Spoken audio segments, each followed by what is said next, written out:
E se o que você chama de conforto for, na verdade, um esconderijo da sua covardia espiritual? E se sua rotina, seus planos e sua religiosidade forem apenas disfarces para fugir do que Deus realmente quer de você? E se o que você mais teme não for o inferno, mas o próprio chamado de Deus? Você já sentiu isso? A sensação de que está sendo seguido, caçado, por uma presença que você não pode ignorar? Jonas sentiu, e ele correu, mas de nada adiantou. Você pode tentar apagar a voz de Deus com distrações, com desculpas, com argumentos bíblicos que torcem a verdade. Pode tentar cobrir o som do Espírito com o barulho do mundo. Mas quando Deus quer tratar com você, Ele não sussurra. Ele ruge, Ele provoca tempestades, Ele destrói navios, Ele envia grandes peixes, Ele desmonta toda a sua estrutura de fuga, até que você esteja sozinho, escuro e sem saída. Não como punição, mas como misericórdia. Porque às vezes Deus precisa nos quebrar para nos reconstruir com propósito. Jonas não era um incrédulo, era um profeta, um homem que conhecia a voz de Deus, mas isso não o impediu de fugir. Porque saber quem Deus é não significa que queremos obedecê-lo. O verdadeiro confronto espiritual não está apenas entre fé e dúvida, mas entre fé e fuga. E a fuga de Jonas é a nossa também. Quando rejeitamos o que nos fere, o que nos expõe, o que nos exige morrer para nosso orgulho. Mas o Deus que chama é o mesmo que persegue, não para destruir, mas para redimir. Hoje Ele está atrás de você. A pergunta é, você vai continuar correndo? Jonas não correu apenas de uma cidade. Ele correu do caráter de Deus.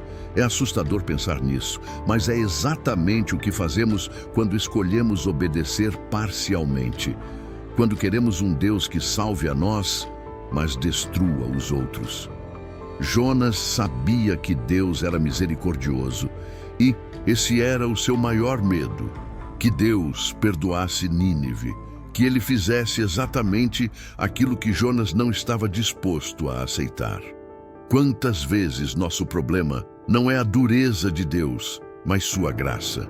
Queremos um trono de juízo para os outros e um colo de pai para nós, mas Deus é justo e é bom. E sua bondade é estendida também aos nossos inimigos. E isso dói, porque destrói nossa teologia rasa, construída em torno de nossa autopiedade.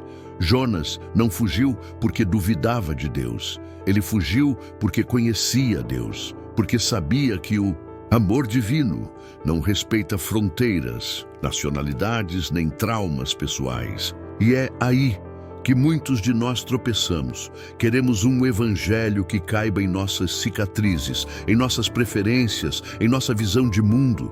Mas o evangelho é escandaloso. Ele invade zonas proibidas, perdoa o imperdoável, alcança o que nós mesmos rejeitamos. Jonas não aguentou. Ele comprou um bilhete para o fim do mundo e foi dormir. A consciência pode até silenciar por um tempo, mas nunca morre. E quando Deus levanta a tempestade, não é para afogar, é para acordar. No porão do navio, Jonas dormia, mas não era um sono de paz. Era anestesia espiritual. Era um silêncio cheio de gritos internos. Os marinheiros, homens acostumados a enfrentar os piores ventos, estavam em pânico.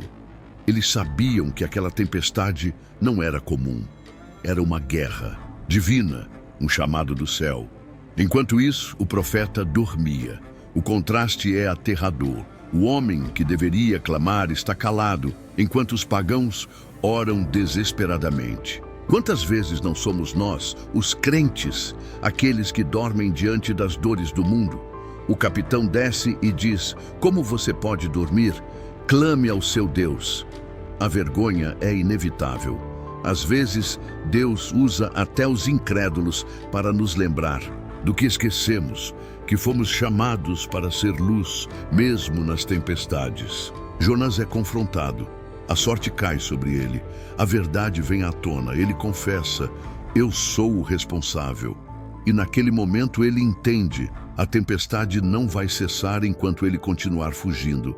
Então, ele se entrega, pede para ser lançado ao mar. E ali, nas águas revoltas, começa sua verdadeira jornada espiritual. O mar engole Jonas. Parece o fim, mas é o começo. Deus envia um grande peixe, não como punição, mas como refúgio, um abrigo no caos. O ventre do peixe se torna um altar, uma cela, um útero. É o lugar onde Jonas finalmente ora, clama, reconhece. No fundo do abismo, ele encontra a altura da graça. E não é assim conosco. Muitas vezes precisamos ser engolidos pelo caos para perceber que não podemos fugir de Deus. Que mesmo na escuridão, Ele está lá, esperando que clamemos, que paremos de correr, que nos rendamos. Jonas ora. Ele não pede libertação imediata. Ele agradece. Ele entende que o ventre é também misericórdia. E ali no escuro, ele renasce. E quando Deus vê arrependimento verdadeiro, ele ordena ao peixe: vomita Jonas. Terra firme. Um novo começo, e Jonas agora está em terra firme. Mas firme também é o chamado de Deus. Não mudou. A missão continua a mesma. Deus não adaptou a mensagem para tornar as coisas mais fáceis. Ele apenas deu uma nova chance. Levante-se e vá a Nínive, diz o Senhor. E dessa vez, Jonas obedece. Mas algo é diferente. Ele ainda está relutante, ainda carrega consigo o peso da missão. Ele vai, mas o coração não parece completamente rendido. E é assim que muitos de nós caminhamos, obedecemos, mas com reservas, pregamos, mas com desconfiança, servimos, mas de má vontade. Porque obedecer não é apenas ir, é entregar a alma, é alinhar o coração com o propósito. Jonas prega. Sua mensagem é curta, quase fria. Daqui a 40 dias, Nínive será destruída. Não há menção de misericórdia, nenhuma chance de arrependimento, só juízo. Mas Deus trabalha até nas pregações mal dadas. O Espírito sopra até pelas vozes endurecidas, e algo extraordinário acontece. O povo de Nínive se arrepende. O improvável acontece. O povo que Jonas tanto odiava se dobra diante da mensagem de Deus. Do rei ao camponês, todos clamam, todos se humilham. Até os animais jejuam. É um movimento de quebrantamento coletivo. E Deus, em sua misericórdia, atende. Ele suspende o juízo. Ele perdoa. Ele muda os planos. Porque Deus nunca muda seu caráter, mas muda suas ações quando há arrependimento. Isso nos ensina algo terrível e lindo ao mesmo tempo. Ninguém está fora do alcance da graça. Ninguém é irredimível. Nínive, a cidade do terror, se torna um altar de arrependimento, e Jonas não comemora. Ele se enfurece, porque no fundo, ele ainda não entende o coração de Deus. Sua teologia está certa, mas seu amor está errado, e isso é assustador. Conhecer a Deus, mas não amar como Ele. Jonas queria justiça, mas Deus entregou graça, e essa graça o incomoda profundamente. Jonas se isola, vai para fora da cidade, faz uma cabana e observa de longe. Ele ainda espera ver destruição, ainda torce por fogo do céu. E isso revela algo sombrio. Mesmo após tudo o que viveu, seu coração ainda está preso ao orgulho nacionalista, à amargura, à falsa justiça. Mas Deus, em sua paciência absurda, decide ensinar de novo. Ele faz nascer uma planta. Rápido, sombra, conforto. Jonas sorri. Pela primeira vez no texto, ele está feliz. Mas no dia seguinte, a planta seca, um verme a destrói, e o sol escaldante bate com força. Jonas desaba, pede a morte, não suporta perder seu conforto. Deus então fala: você teve pena da planta, e não teria eu compaixão de uma cidade com mais de 120.000 pessoas? É o golpe final. O espelho é colocado diante de Jonas. Ele se preocupa com uma planta, mas não com almas. A história termina abruptamente, sem final feliz, sem aplausos, sem restauração explícita. Jonas fica em silêncio, e isso é genial, porque agora o leitor precisa responder. Você vai reagir como Jonas, ou como Deus? Vai se alegrar com a graça, ou reclamar dela? A narrativa é um espelho.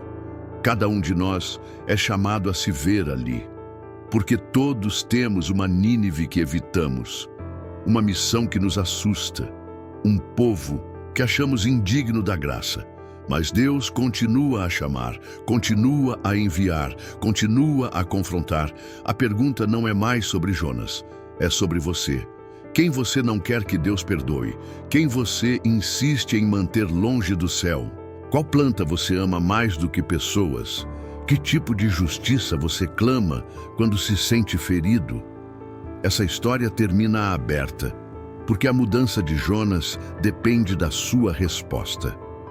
A espiritualidade de Jonas é a mesma de muitos púlpitos modernos, uma fé seletiva, nacionalista, cheia de certezas, mas pobre de compaixão. Uma espiritualidade que sabe muito sobre Deus, mas que não se parece com Ele, que conhece os textos sagrados, mas não vive o amor sagrado, que condena o pecado, mas esquece da cruz. E isso é perigoso, porque é possível servir a Deus e ainda assim resistir a Ele. Ser profeta e ser rebelde, falar da parte de Deus e não entender seu coração. Jonas nos mostra o que acontece quando o ministério se torna um fardo e a graça uma ofensa. É quando a religião vira fuga, a obediência uma obrigação e o céu um privilégio apenas para nós. Mas Deus nos chama a algo maior. Ele não quer apenas usar nossas palavras, Ele quer moldar nosso coração, porque a missão não é só sobre eles, é sobre nós. Jonas, no ventre do peixe, clamou, mas fora do peixe, murmurou. Isso nos mostra que muitas vezes oramos com sinceridade, mas não vivemos com rendição, que adoramos na dor, mas resistimos no conforto. Isso denuncia o quanto ainda não entendemos o que é ser discípulo. Não basta sobreviver à tempestade, é preciso obedecer na calmaria. Deus quer mais do que orações no fundo do mar. Ele quer corações quebrantados em terra firme. E o quebrantamento verdadeiro não é apenas lágrimas, mas mudança. É sair do ventre do peixe com um novo coração. Não apenas disposto a ir, mas disposto a amar. E é aí que Jonas falha. Ele foi, mas não amou. Ele pregou, mas não se importou. E isso nos confronta. Quantas vezes servimos sem amar, ministramos sem nos importar, cumprimos agendas, mas não carregamos o coração de Deus? A história de Jonas é uma denúncia contra o orgulho religioso, contra a fé que julga e exclui, contra o coração que quer o céu, mas não quer ver seus inimigos lá. Deus está mais interessado em transformação do que em performance. Ele prefere um povo arrependido em Nínive a um profeta ressentido em Israel. E isso nos escandaliza, porque gostamos da graça que salva a nós, mas não da que salva os outros, especialmente os que nos feriram. Mas o Evangelho é isso, escândalo, um escândalo de amor, um escândalo de reconciliação. É a cruz gritando, Pai, perdoa-os, enquanto nós ainda pedimos fogo do céu. E se ainda não fomos ofendidos pela graça de Deus, talvez não a tenhamos compreendido, porque ela confronta nosso orgulho, desmonta nossas certezas e nos chama a amar como fomos amados.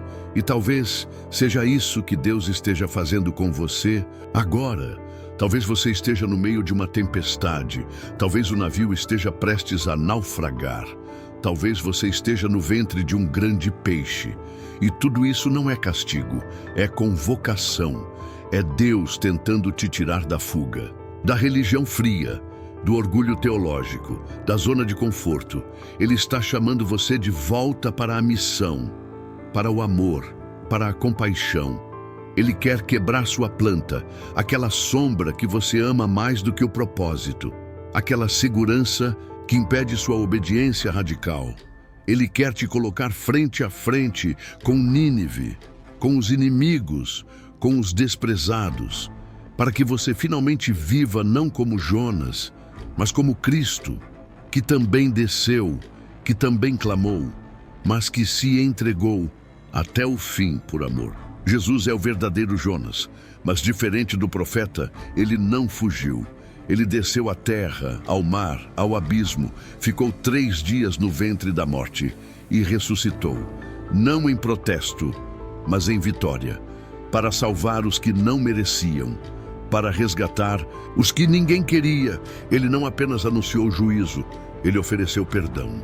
Ele não apenas pregou com palavras, ele pregou com sangue, e agora ele chama você para parar de correr, para parar de odiar, para parar de resistir, para parar de querer um Deus à sua imagem e começar a ser moldado à imagem dele. Jesus não morreu só por você, morreu por Nínive também, por aqueles que você ainda considera inimigos. E enquanto seu coração não se alinha com esse evangelho, você ainda está fugindo. A história de Jonas não é sobre um homem e um peixe, é sobre um homem e seu Deus. Um Deus que insiste, que persegue, que confronta, que quebra, que ensina, que ama e que espera.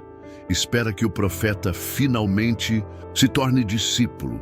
Espera que o servo finalmente entenda o Senhor. Espera que o coração, enfim, se renda. Talvez você esteja vivendo o capítulo que Jonas nunca escreveu. Talvez Deus esteja esperando que você termine essa história com arrependimento, com amor, com reconciliação. Não mais na sombra da planta, mas à luz da graça. Que você se levante, vá a Nínive e desta vez, com o coração de Deus batendo dentro do seu peito. Então pare agora. Pare de fugir. Pare de justificar sua fuga com versículos. Pare de correr em círculos. Pare de chamar conforto de bênção. Enfrente sua Nínive. Reconheça seu orgulho. Abrace o escândalo da graça. Porque só ali, fora da cabana, fora da sombra, no meio da cidade que você jurou evitar, você encontrará a face de Deus.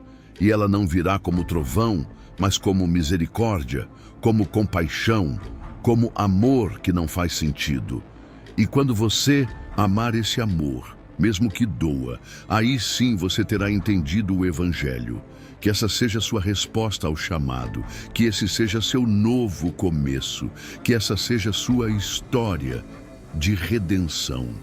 Ou dê uma segunda chance, porque o nosso Deus é o Deus dos recomeços. Jonas agora está em terra firme, mas firme também é o chamado de Deus. Não mudou. A missão continua a mesma. Deus não adaptou a mensagem para tornar as coisas mais fáceis. Ele apenas deu uma nova chance. Levante-se e vá a Nínive, diz o Senhor. E dessa vez Jonas obedece. Mas algo é diferente. Ele ainda está relutante, ainda carrega consigo o peso da missão. Ele vai, mas o coração não parece completamente rendido. E é assim que muitos de nós caminhamos. Obedecemos, mas com reservas. Pregamos, mas com desconfiança. Servimos, mas de má vontade. Porque obedecer não é apenas ir, é entregar a alma, é alinhar o coração com o propósito. Jonas prega. Sua mensagem é curta, quase fria. Daqui a 40 dias, Nínive será destruída. Não há menção de misericórdia, nenhuma chance de arrependimento, só juízo. Mas Deus trabalha até nas pregações maldadas. O Espírito sopra até pelas vozes endurecidas, e algo extraordinário acontece. O povo de Nínive se arrepende. O improvável acontece. O povo que Jonas tanto odiava se dobra diante da mensagem de Deus. Do rei ao camponês todos clamam, todos se humilham, até os animais jejuam. É um movimento de quebrantamento coletivo, e Deus, em sua misericórdia, atende. Ele suspende o juízo. Ele perdoa, Ele muda os planos, porque Deus nunca muda seu caráter, mas muda suas ações quando há arrependimento. Isso nos ensina algo terrível e lindo ao mesmo tempo. Ninguém está fora do alcance da graça. Ninguém é irredimível.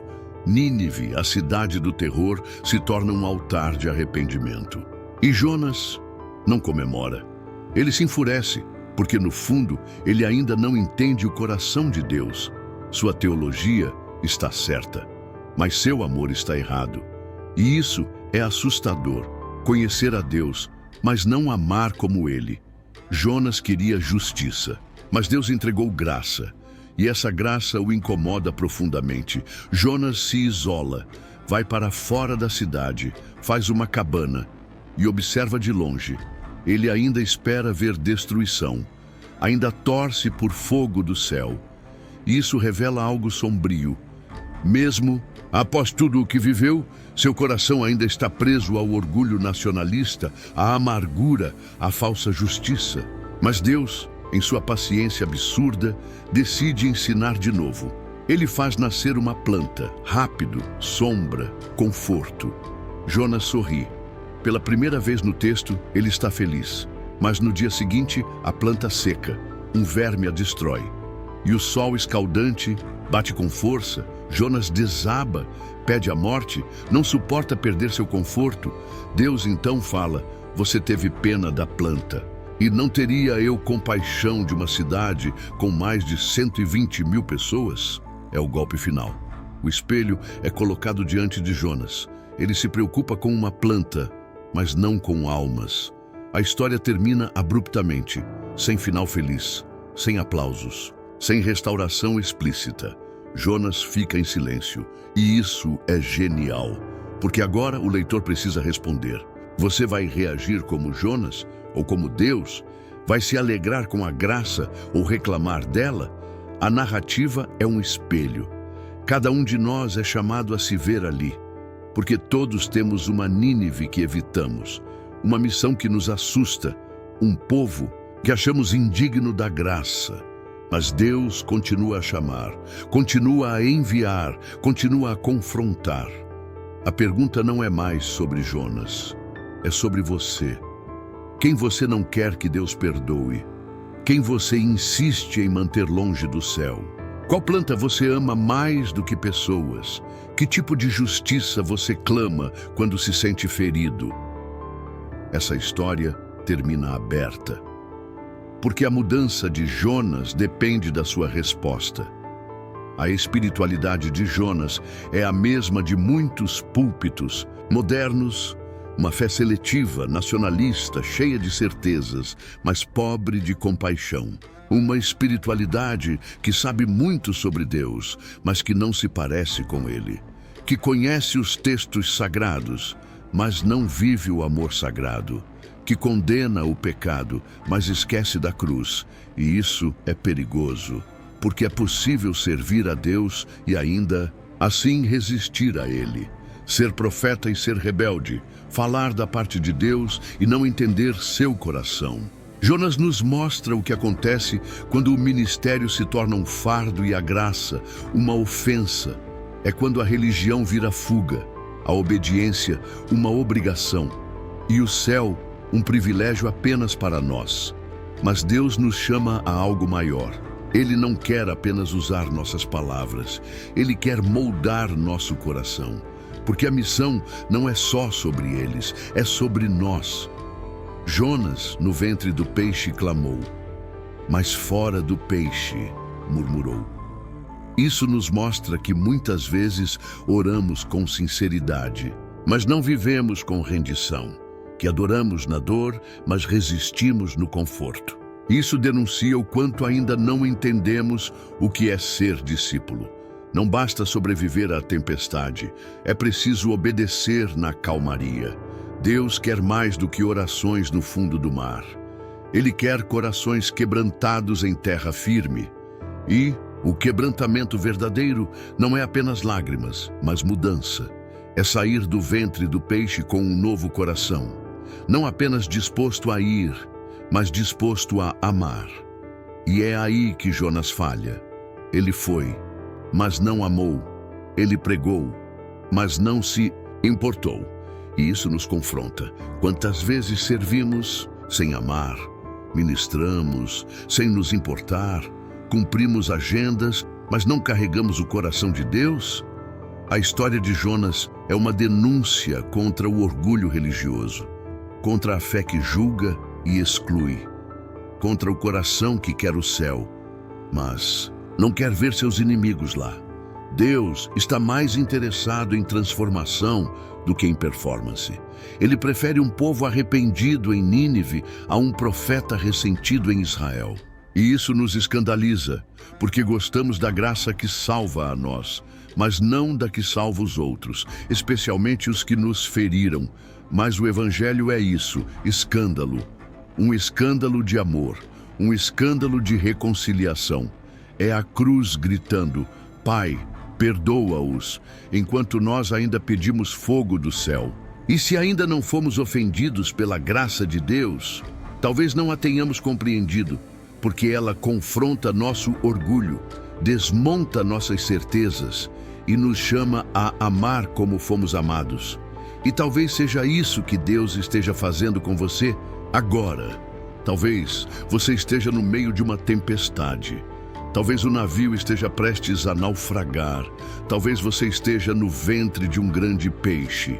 E tudo isso não é castigo, é convocação. É Deus tentando te tirar da fuga, da religião fria, do orgulho teológico, da zona de conforto. Ele está chamando você de volta para a missão, para o amor, para a compaixão. Ele quer quebrar sua planta, aquela sombra que você ama mais do que o propósito, aquela segurança que impede sua obediência radical. Ele quer te colocar frente a frente com Nínive, com os inimigos, com os desprezados, para que você finalmente viva, não como Jonas, mas como Cristo, que também desceu, que também clamou, mas que se entregou até o fim por amor. Jesus é o verdadeiro Jonas, mas diferente do profeta, ele não fugiu. Ele desceu à terra, ao mar, ao abismo. Ficou 3 dias no ventre da morte e ressuscitou. Não em protesto, mas em vitória, para salvar os que não mereciam, para resgatar os que ninguém queria. Ele não apenas anunciou juízo, ele ofereceu perdão. Ele não apenas pregou com palavras, ele pregou com sangue. E agora ele chama você para parar de correr, para parar de odiar, para parar de resistir, para parar de querer um Deus à sua imagem e começar a ser moldado à imagem dele. Jesus não morreu só por você, morreu por Nínive também, por aqueles que você ainda considera inimigos. E enquanto seu coração não se alinha com esse evangelho, você ainda está fugindo. A história de Jonas não é sobre um homem e um peixe. É sobre um homem e seu Deus. Um Deus que insiste, que persegue, que confronta, que quebra, que ensina, que ama e que espera. Espera que o profeta finalmente se torne discípulo. Espera que o servo finalmente entenda o Senhor. Espera que o coração, enfim, se renda. Talvez você esteja vivendo o capítulo que Jonas nunca escreveu. Talvez Deus esteja esperando que você termine essa história com arrependimento, com amor, com reconciliação.